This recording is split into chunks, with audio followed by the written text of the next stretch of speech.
I'm Mo. March is TBR month for me, so I do lots of TBR-centric things. I reorganized my whole TBR shelf. I am working on organizing and redoing my library / filming room. I plan on showing you my physical TBR. One of the things that I like to do is a TBR tag. Now, the TBR tag, I believe, was started by Ariel Bissett, and that is the one that I did last year. I think it's one of those tags that you could do every year because your answers are going to slightly change or maybe drastically change. Some of my answers are not going to change, so I'm going to skip those questions. But while I was looking for tags to do, I also found the Intimidating TBR tag, and I thought that would be a fun one to do as well. So I'm also not going to do all of the questions from that tag, but I am going to do select questions from both tags. The Intimidating TBR tag I saw on Books with B, and that's a new channel to me, but I'm really enjoying her videos. I think the originator of this tag was Lindsey, but for both these tags, they've been around for a while, and it's a little bit difficult to tell. Let's start with the Intimidating TBR tag. Question number 1. What is a book that you've been unable to finish? I have quite a few books on my DNF list, books that I've started and haven't finished but plan to go back to for the most part. There are a few books that I might not ever go back to. One of the books that I haven't been able to finish is Ball 4 by Jim Bouton. This is a memoir of Jim Bouton's time returning to the major leagues, and it's all told in diary entries of his time in the 70s, 80s, and 90s and his baseball career. It's a really interesting read. I only got about 118 pages in. I think I was reading it in November for Nonfiction November, and as you can tell, it's an incredibly long book. It is a quick read because it's told in diary form, so the pages are well broken up and there's kind of little vignettes of stories and then the overall story of his career, where his career was and where he was hoping it would go. Although it has funny moments and although it has poignant moments, it's a little bit of a dry read in some ways, so I just haven't had a chance to pick this one back up yet, but I do plan to. When I picked that off of my DNF did not finish shelf, I saw that I had 10 DNFs total. A few more of those are going to come up in this tag. All the rest of the questions, except the last one, start with a book you have yet to read because. So the next question is a book you have yet to read because it's a sequel. So I haven't done any research on this and I haven't thought about it, so I'm going to just pick things off my shelf. A book that I have yet to read because it's a sequel, I'm going to go with Malibu Rising. This is a sequel continuation having to do with Daisy Jones and the Six, which I haven't read, and having to do with Evelyn Hugo, which I have read. I think I'm going to like this because I never expected to like The Seven Husbands of Evelyn Hugo, but I really enjoyed that one. I don't know why I haven't picked this up yet, but it is a sequel that I haven't picked up. The next question is, name a book you've not yet read because you read another book by that author and didn't enjoy it. So this one also isn't the exact answer to that question, but is in the spirit of that question, and it is Sing Unburied Sing. I really wanted to read Salvage the Bones.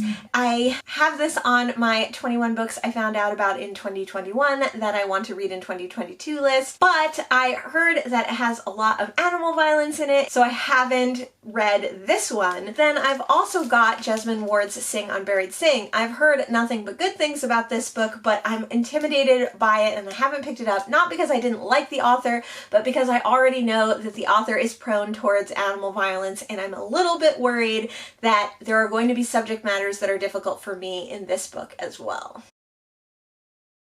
A book that you've not yet read because you're not in the mood. I'm going to go with one of my DNFs, which is Utilitarianism by John Stuart Mills. This is a classic treatise on utilitarianism. It is very dry, it is very old language, and I read about 20 pages of it. I was really loving it last year, but it's incredibly dense. I just haven't been in the mood to pick up this very academic text again recently. A book you haven't read yet because it got poor reviews. One of the books that I really want to read is Rosewater by Tade Thompson. I read The Murders of Molly Southbourne by this author, and that's the only book I've read by them. I loved that book so much, but I've heard that Rosewater and its sequels have mixed reviews. Some of the people that I know loved this series, and some of the people I know hated this series. Since I love Molly Southbourne so much, I'm a little bit nervous to pick this one up because of the people who didn't like this series. What is a book that you haven't picked up yet because it's humongous?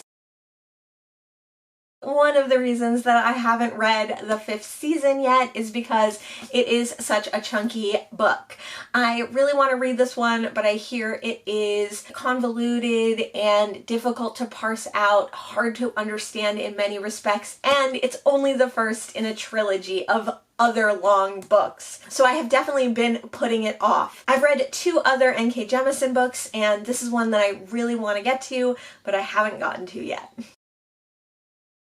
The final question that I'm going to answer off the Intimidating TBR tag is most intimidating book on your TBR, and that is going to go to Big Bang by David Bowman. I love David Bowman. He wrote one of my all-time favorite books, Budding Modern, and I've liked the other books that I read by him as well. This book was published posthumously. He unfortunately passed away before this book was able to be put out. One of the reasons that I find it intimidating is because it's the last book I'll ever read of David Bowman, which is really sad. Another reason is that it is a historical fiction slash reimagining of the time of JFK being assassinated, which is not really up my street. But I have read some nonfiction books around that topic, not of that topic, but that kind of happened at the same time as JFK's assassination. So it would be interesting to read a reimagining of that time.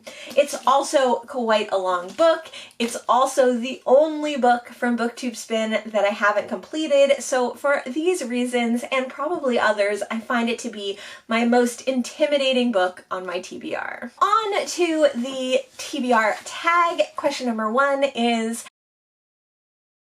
how do you keep track of your TBR? And the answer to this question is I don't really. I have my TBR shelf, and this is where all my current TBR lives. I also have a huge amount of basement box books, which are full of books that I have acquired over the years, but aren't on my immediate TBR. So these are books that I was once interested in, books that I was gifted, books that I picked up from stoop sales, library sales, book sales, but for one reason or another live in the basement and won't be gotten to anytime soon. Maybe one March TBR month, I will work up the nerve to go down there and organize those books and find out what all is down in those basement box books, but this year was not the year. I keep track of my TBR by keeping them on this shelf. I also have a want to read list on my Goodreads page. That is books that I've heard about, books that are on my radar, books that sound interesting to me, but I don't physically own or haven't found somewhere on audio. So these are books that I would like eventually to be on my TBR, but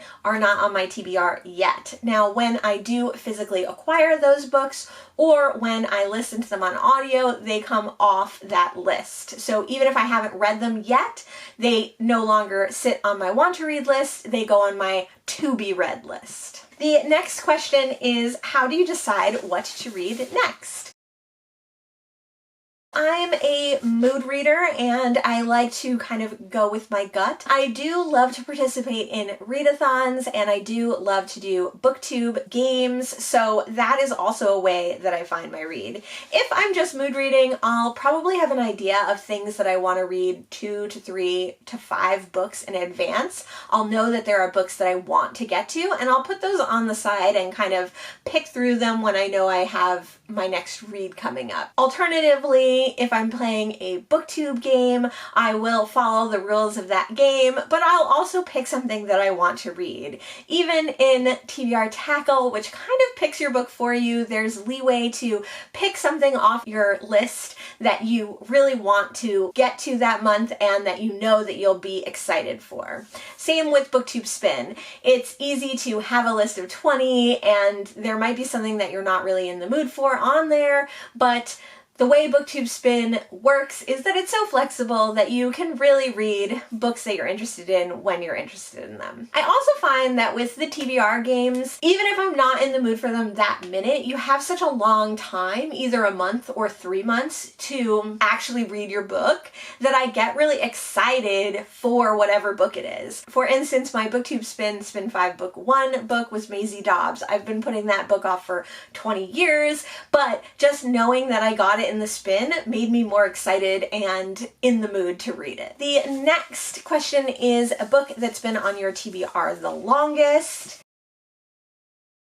Some of the books that I have on my TBR are books that actually my mother or my father gave me, so not only have they been something I've been interested in reading, but they're something that have been passed down. These I think only came on last year. And another thing I've had basically since it came out in 2013, this is one that I got right away and was super interested in and has been on my TBR, made its way down to the basement box books, made its way back up. So this is an old one on the TBR for sure. 1 Minute Manager is a nonfiction productivity book that my good friend Rick gave me back when we worked together. So that was circa 2012. This has been on my TBR for a really long time and it's so short and I just really should just get to it. But it's one of those books that I feel like I have to be in the right mood for and I just never am. The next question is, what is a book on your TBR that has been recently added? So I actually have a whole stack of recently acquired books that I have to go through with you. I'm not going to pick those. We could pick The Silent Companions. This one I got last month at a local used bookstore. I've heard about this since starting BookTube and I've wanted to read it. This one is quite newly acquired. One that I have hauled but you haven't seen the haul yet is White Ivy by Susie Yang. This is kind of a domestic thriller with a twist, I think.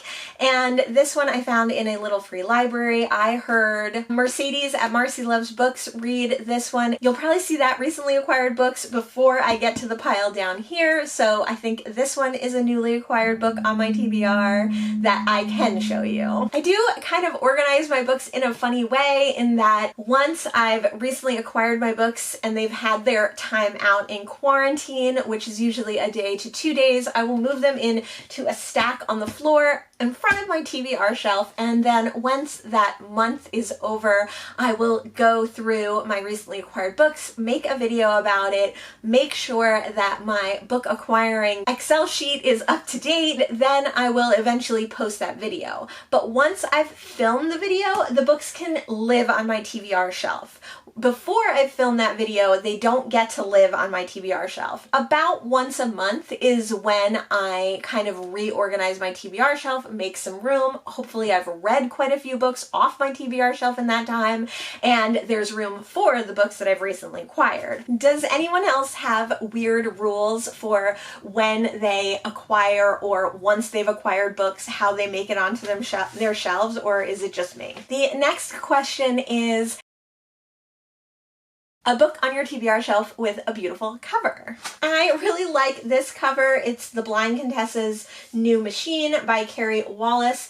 It's kind of like a weird collage of different things. I really like the spine. While we're in a flower mood, I really like the cover for Zora Neale Hurston's Their Eyes Were Watching God. I really like this edition.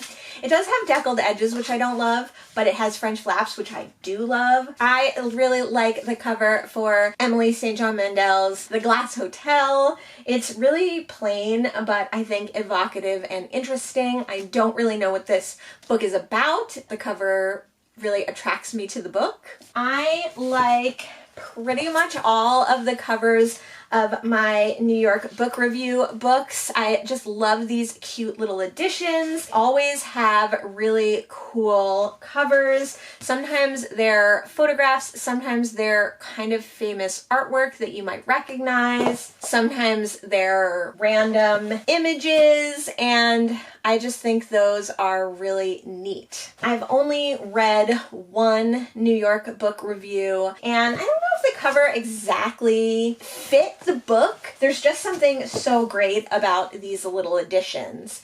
I'm really excited for April because in April, Rick McDonnell is doing a New York book review readathon, and I'm getting all my books together so that I can participate. A book that everyone's read but you. I could go with a lot of the books that I've already mentioned, but why don't we say Middle Game by Shauna Maguire, especially because the sequel to this is coming out this year, and I know people who love Middle Game are really excited for the sequel. Middle Game is also really long. It's also young adult, and I really only picked it up because I had planned on doing a favorite booktubers favorite book video in 2021, and I never got around to it. I mean, I have to keep it on my TBR and give it a try, right? A book everyone recommends to me. I don't know. Do I get a lot of book recommendations, and do I get a lot of book recommendations that are on my TBR? I think quite a few people mentioned really loving Riot Baby when I showed this in my birthday recently acquired books, and a lot of people had only good things to say about it. Brian at Bookish specifically didn't recommend Salvage the Bones to me, which is almost as important as getting recommended a book, right? When BookTube creator friends know that maybe a book will not be for you. The next question is a book on your TBR that you are dying to read. Oh my gosh, there's so many. The Silent Companions I really, really want to read. Migrations I really, really want to read. Nothing to See Here was the first book of the month book that I found in a little free library, and I've been wanting to read this for like 2 years. Upright Women Wanted is on my 21 books I found out about in 2021, but I want to read in 2022 list. I'm really dying to read that one. I really want to read The Innocence of Father Brown because I've never read any of the Father Brown mysteries, but I really like that TV show. The 5th season I already mentioned I can't wait to get to. So many, so many. I mean, like, books I'm dying to read, all of them. I want to read 24/7. I want to read every day, all day long. And sometimes I do. So it's great. And then the final question from the TBR tag that I am going to answer is, how many books are on your TBR?